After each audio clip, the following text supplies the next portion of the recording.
there's a lot of attention being put on foreign wars, Ukraine, Asia, other parts of the world. I think the United States has a very, very solid bet if it bets on Mexico and if it could figure out a way to regularize relationships with it and cut this cartel problem at its root on both sides of the border, because it's a problem that is, it's not a Mexican problem, it's a regional problem. The cartels are an American, like an example of this. The Sinaloa cartel is not from Sinaloa. The Sinaloa cartel was born in Los Angeles. So that's how people should start thinking about this problem. How is that? Explain that to me, because that is the Sinaloa cartel traditionally has been run by a single individual, at least at the top, by the name of El Mayo Zambada. El Mayo Zambada learned his trade craft as far as trafficking, moving things, knowing about smuggling operations and things like of this nature.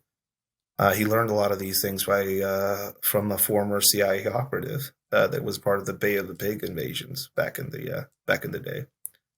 So this is somebody who we learned some of this craft by. And then he went back to Mexico and started one of the most powerful and most influential criminal organizations on the planet. So it makes you wonder who he is and what his ties are. But it also makes it clear that the situation with cartels and how they've grown in influence and how they do their thing is not a Mexican phenomenon or problem. It's a regional problem with the United States and Mexico. We have a lot of users. They have people that are willing to supply. We, on one hand, send millions of dollars worth of money down to Mexico for them to fight cartel problems. But then I go to Seattle and I get a box with a crack pipe and needles. So I remember just having this experience of being up there and just seeing that. And I'm like, we have a problem, we have a problem. We're not all on the same page, and we're not all logically thinking about this problem as a community, which we are, Man, yeah, there's so much to dig apart here. Some of the things too that are kind of interesting that ties to that now you see from like the early 80s, things that get portrayed in movies where obviously the American government fighting the Soviets and the Soviets, influence in various parts of the world in South America, who, the sides they would pick and then bolster up while, hey, we're going to look the other way while you're doing whatever it is over here, so that, we can make sure this government that's going to be a communist sympathizer doesn't get in place. And, it's like a criminal organization is born or bolstered to support the needs at that moment for that administration.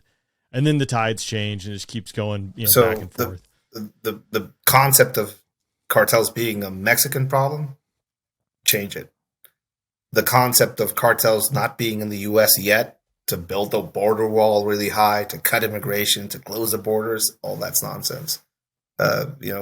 Gang violence was most specifically probably lowered by Sinaloa cartel presence in the United States and then shutting down and killing some of the competition in the U.S. That's probably what happened.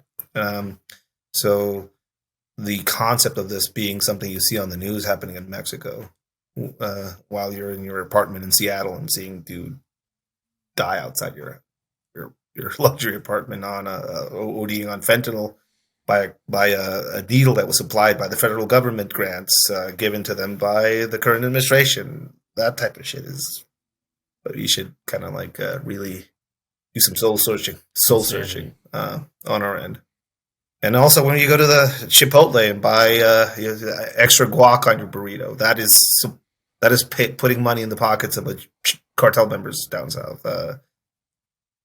Some of the produce that you're eating in your salad and stuff like that, that's probably picked by somebody who's in indentured slavery in a way, somewhere in the United States, while you're putting a Black Lives Matter sticker on your business so it doesn't get its window broken. This is a lot of shit that we need to kind of figure out as a country. Oh man, it's the same thing of, complain about people who hate capitalism and they're doing that as they're on their iPhone and sipping a Starbucks. You're like, you really don't understand here. Man, Ed, what you're doing is really important. I know just listen to you on a couple of different podcasts. For me, it was eye-opening, fascinating, and just to hear kind of the straight talk. So the message that you're going out there and the information you're providing, I think is invaluable. And I know, as you mentioned, there's obviously risk that comes with doing that. So I think it is really important. Hopefully you keep sharing this information, and it opens people's eyes and minds to some of the things that are really going on out there. Thank you for the invitation. The clear need for an open conversation about this is already at a high level.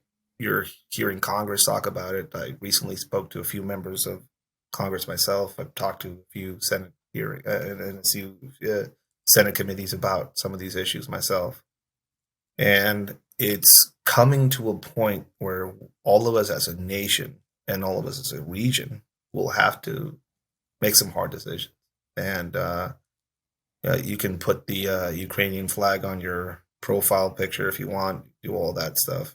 Think about and worry about wars that are happening across the sea. But if war does break out regionally here and there's some sort of conflict, military conflict on the border with Mexico,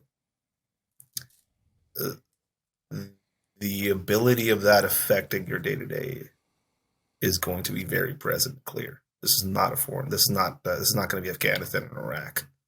You can't send a bunch of drones down there and think it's not going to there's the repercussions of that are not going to be felt in the United States. We're close. We're neighbors. We're family in a lot of ways. So I think a long, hard conversation has to be had in the U.S., and people should be conscientious about the fact that that's going to be a very expensive conflict if it doesn't get resolved before we get to that.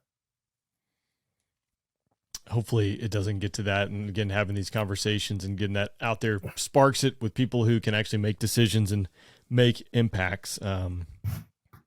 Yeah, it's serious stuff. I mean, there's so many pieces here that impact every single individual's life, north and south of the border and beyond